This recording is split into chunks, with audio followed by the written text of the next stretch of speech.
Bienvenue à un autre entraînement à domicile. Willkommen zu einem anderen Heimtraining. Bienvenuto in un altro allenamento a casa. Welcome bij een andere workout terug. If you are watching our videos and your only language you understand is wheels, in that case,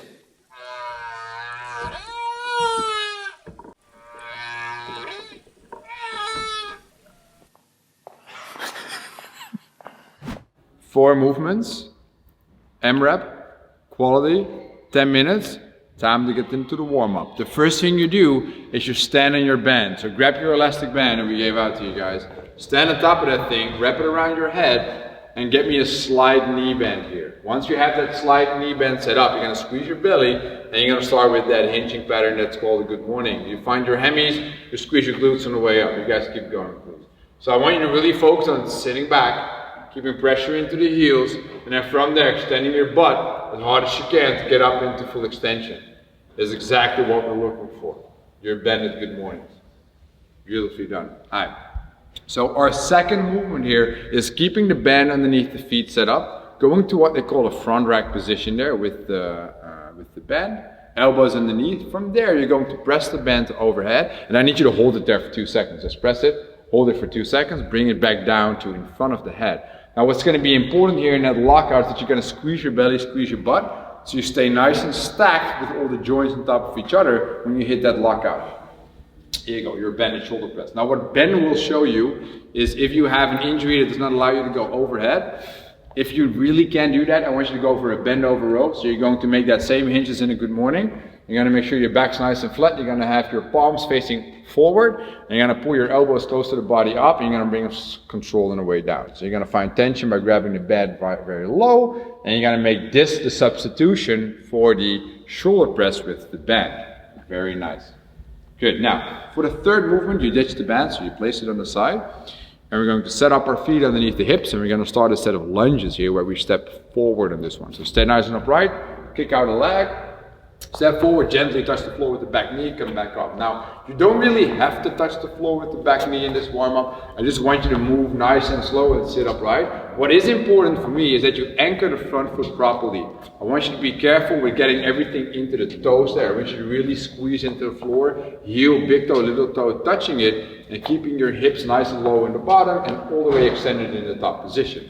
Alternating, forward stepping, lunge steps. That's good. Let's rest, guys.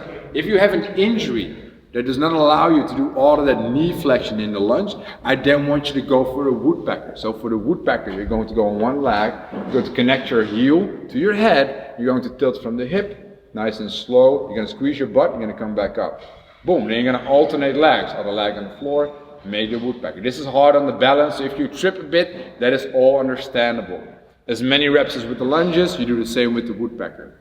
Our fourth and final movement in this quality warm-up will be holding an active squat bottom. So what you'll do is you imagine 100 kilos on your back. You're going to squat down. You're going to connect this heel, big toe, little toe, all on the floor. You're going to make sure your knees are tracking your toes. You're going to make sure you sit upright and your butt is as close to your heels as possible. Here we go. Active squat bottom hold, which we do in the warm-up for a good 20 seconds. If this is very hard on the knees, you guys can stand up, then you can sit down on the floor for me. I want you to go to the glute bridge position, and in the end position of the glute bridge, you're going to hold it. So you're going to squeeze your butt, you're going to make sure there's a line from the knee to the hip to the shoulder, and you're going to keep that line for as long as we do in a squat hold, which is exactly 20 seconds. Beautifully done. We just showed you 4 different movements that we'll do in this warm-up. We start off with 15 good mornings with that band attached around the head. And we'll do 15 shoulder presses with the band. We'll do 10 alternating lunges, stepping forward in this one. And we finish around with 20 seconds of an active squat hold. 10 minutes of just pure quality. Don't impress me with the amount of rounds and reps. Impress me with how the movements looks like. Okay? I'm going to have Madelon and Ben start with you guys on this warm-up. So let's all get ready. I have my timer set at 10 minutes, it's starting in 10 seconds. So when you set up for that good morning, make sure you already unlock the knee and you really focus on bending from the hip as much as possible. Alright, here we go. 15 repetitions of the Band Good Morning. I want you to think of like 1, 2, up.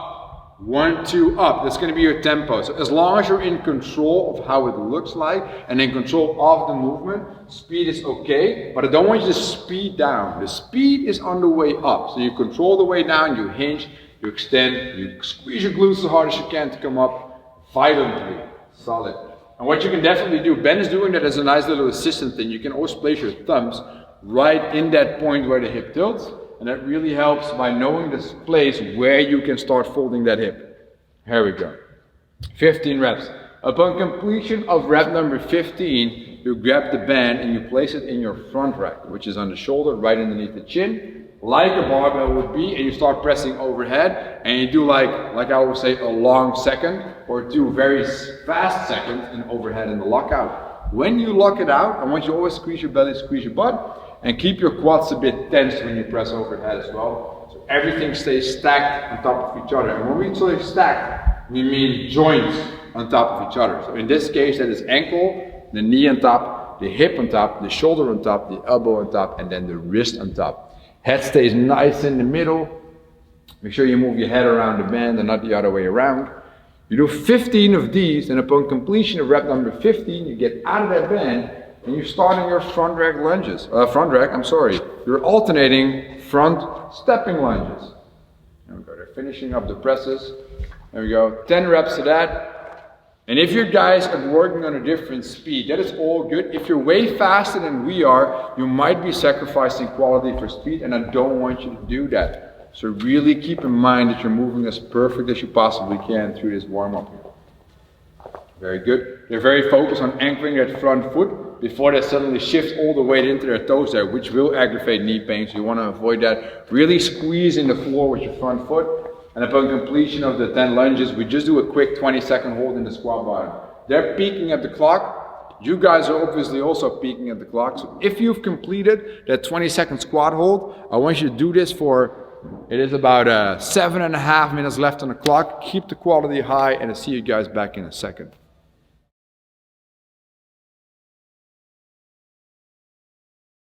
So, I'll explain the concept of the actual workout all the way in the end. We'll first go through all the movements of our 4-time Tabata in a row. Let's talk 1 Tabata at a time. The first 4-minute Tabata is going to alternate between 2 different movements, being the Russian twist and the tuck up. So all core work here. Let's first zoom in on the Russian twist with Madelon and Ben showing you how to do that. Wow. We're going to both start with being in a tucked position basically, but Ben is going to have legs on the floor, Madelon has legs off the floor. Then I want you to pinch your elbows into the sides, so close to your ribs, and at home you're trying this with us, and then we're going to go start slow. I know that's difficult. We're going to twist our entire torso to one side, and then we move it all the way to the other side. There we go. Now this is the slow-mo version. You guys slowly start speeding up for me. At home I really want you to pay attention. I wanted to do, let's do 12 good reps here guys. And speed up, let's go. You're on the clock, boom, boom. And it's about twisting. We're not trying to place something on the floor from left to right. We're trying to get the torso to move here. Good. And let's rest and sit on the floor. Now, as you saw, Ben had his feet on the floor. In this spicy Tabata with the core work in there, it is important that you find something you can actually do for 20 seconds. So you can start on the difficult one and then scale down if you feel the need to do so. We're going to alternate those Russian twists with another movement that's called the tuck up. So let's have a look at the tuck up. Now your setup position will be, in Ben's case, easier with the hands on the floor, legs off. In Madelon's case, full hollow. Guys, give me a couple of reps first. And let's rest for a second there. And then we'll do a couple of reps in a second again. Now what you see happening here, Madelon doing the slightly harder variation by starting in a full hollow, coming all the way back into that tuck position, and then reaching back into a hollow. Never having your legs and arms touch the floor again. Shoulder blades always stay off the floor. Very tough to do for 20 seconds when you combine it with the Russian twist. In Ben's case, he has assistance by pressing his hands into the floor. So leverage strength, there's less of the body behind him, less of the body away from the middle. Slightly easier on the core, but still a very challenging movement to do there. Now let's have one more look at you guys as well. Let's do a set of 10 repetitions so let's see how the flow of the movements looks like. Let's go.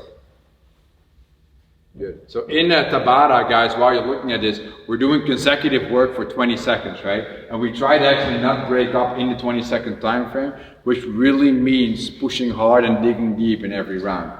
Very nice. There we go. That was good. All right. So those was Tabata number 1. Let's move on to Tabata number 2.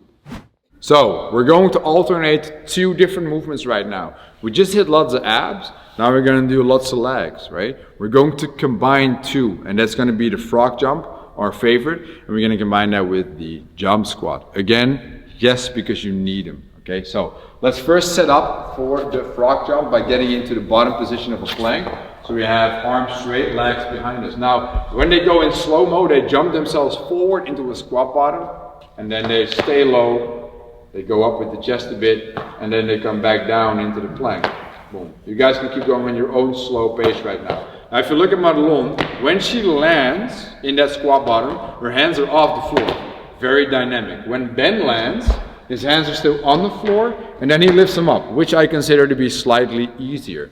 Now, before looking at injury options, I first want to show you guys a couple of reps at, let's call it full speed, because in this Tabata, 20 seconds, you need to be able to put in the work and not take it slow. So guys, let's go with the speed you think you want to do in this movement, in this workout. Because your legs are always low, and they stay very much in that bended position, your quads are going to have a crazy burn, your heart rate is going to shoot up, and your abs are also pulling in the work here. All right, let's rest, guys, that was good. Now, Ben is going to show you guys what to do when you have an injury. We don't do the frog jump, we do the frog walk. So the frog walk is you step kind of like a mountain climber, but then next to your arms, and then from there you still go into that squat position. I think this is a beautiful option to scale into, and to still have like a similar effect as we have in a frog jump. It's just less dynamic, but it's a lot of range of motion, a lot of movement, so heart rate will go up. Great substitution here. Now, let's have a look at our second movement in this alternating Tabata number 2, which is the jump squat. So, same as in the video of yesterday, we'll set ourselves up in a regular squatting stance. We're going to do a squat all the way down, we jump up, we catch it right into the next one. You guys give me a couple of reps here. Boom. Try to land in the full foot. Try to jump up being as upright as possible. And when they're upright, they try to fully extend and then have air underneath the feet. It doesn't have to be too high, it's just about extension and air. You guys can rest. I know this is a tough one, right? So you can see their heart rate's going up, they're starting to breathe a bit heavy, which is all understandable because this is going to be a very tough combination. We are going to have a look at two different injury options. Injury options 1 is I have neighbors, and injury option 2 is I have bad knees. So I have neighbors makes this just go into speed squat. Let's go speed squats, Benny. Boom. I don't really worry about the depth here too much. I just want to have fast, fast, fast, fast. Beautifully done, buddy. Now, the other one is I have bad knees and I have very nice neighbors. In that case, we're going to be on the floor on our back and we substitute this for glute bridges. But I still want to have hips folded around the belly button and let's get some speed in there as well. Boom, boom. And instead of actually touching the floor, I want you to stay a little bit off the floor with your butt and really focus on squeezing your butt very hard every time you come up with the hips. Good, that was Tabata number 2. Let's move on to Tabata number 3.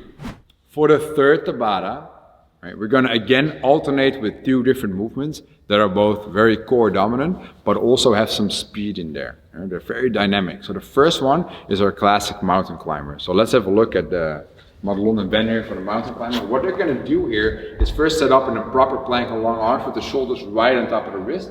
And let's start off with the right leg, so in slow-mo what happens. So they pull up the leg, and it's never going to touch the floor until it reaches all the way back. Now there's not really a range of motion standard here, but what is very important to look at is that the hips do not go up during the mountain climb, but they kind of stay at the same spot, so it's only the leg movement. Guys, let's go at full speed here. This is what we're looking for, ladies and gentlemen, for mountain climbers. And let's rest. So yes, the core is working very hard. The shoulders are also actively working and holding you in position. And again, heart rate is going through the roof in this entire workout actually. Now, if this is very hard for you to do with the impact, I want you to just go very slow, but still try to stay in that plank. That's a good option as well. Now, our second movement in this third Tabata is the plank press up. Again, yes, because it's such a good movement. You start on long arms. This is all plank in this Tabata. You go to the elbows, you go back to the arms. I don't care in which direction you go, if you go left, right, whatever you do, this is going to be your plank press up in this variation. Now I'm going to give Madelon a break here, and Ben is going to keep moving, and Ben is going to go on the elbows and only lift up the elbows. If it's very hard for you, I want you to widen the stance and lift up the elbows one at a time, and call this the substitution for the plank press up in the third Tabata of the day. So we had 3 Tabatas, we have 1 to go, Tabata number 4, and that does not have 2, but just 1 movement. Makes it very easy to think. What movement are we going to end up with today? It'll be the burpee plus tuck jump. So every rep you do is a regular burpee, including a regular tuck jump to finish off the movement. Instead of showing it you slow, I'm going to have Madelon and Ben demo 4 repetitions at their own speed of the burpee tuck jump. And while they're moving, I'll just talk about it. Let's go, guys. So it's just a regular burpee, chest and thighs on the floor. Instead of jumping up and clapping behind your head, you're going to add a tuck jump in the top. This makes it very, very explosive. Instead of you're able to slow down the burpee, everything is going to be fast and explosive. 4 reps is enough, guys. Good. So there where there normally is a point in the burpee where you can actually slow down the movement and pace it wisely, that does not happen here. It is all explosive, which is exactly what we need in this Tabata. Now, if you have an injury that is not making it able for you to jump, or you have people living below you that don't like you to jump, you can do, we call it the stepping burpee Backstreet Boy. So, we're going to step into the burpee, we're going to step up in the burpee, we're going to do the Backstreet Boy karate chopper. You're going to alternate the legs every time you lift up a knee. There we go. Very good, Ben. Now what Ben is going to show you lastly is the variation where you have a true shoulder injury, so you cannot press in the burpee. In that case, it'll be a kickback, and you do a tuck jump and a kickback. And actually, I think, rest buddy, I know this one is very intense. I actually think that the kickback tuck jump is way worse than the burpee tuck jump. So, good luck with this one as well. Okay, so we've had 4 Tabatas now. We showed you all 4. I want you to explain to you how you can set up your timer for this one if you're using smartwatch. You want to go to the Tabata timer, set it at 20 seconds of work and then 10 seconds of rest. For 4 Tabatas, 1 Tabata has 8 intervals. That means you have to set it for 32 intervals. The first 4, alternating. The second set of 4, alternating movements. The third set of Tabata, alternating movements. And the last Tabata is just 1 movement. Instead of worrying about the amount of repetitions, which you can do if you want to get a score in, I want you to worry about one thing only. Give me intensity. Good luck.